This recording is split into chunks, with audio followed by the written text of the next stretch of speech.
Joseph Vijay எனும் நான்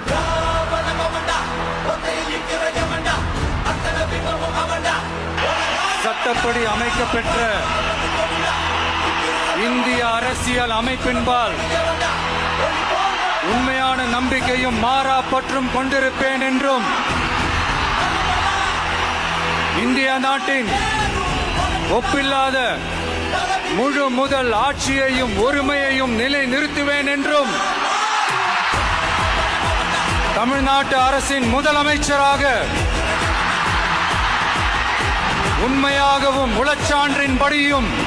என் கடமைகளை நிறைவேற்றுவேன் என்றும்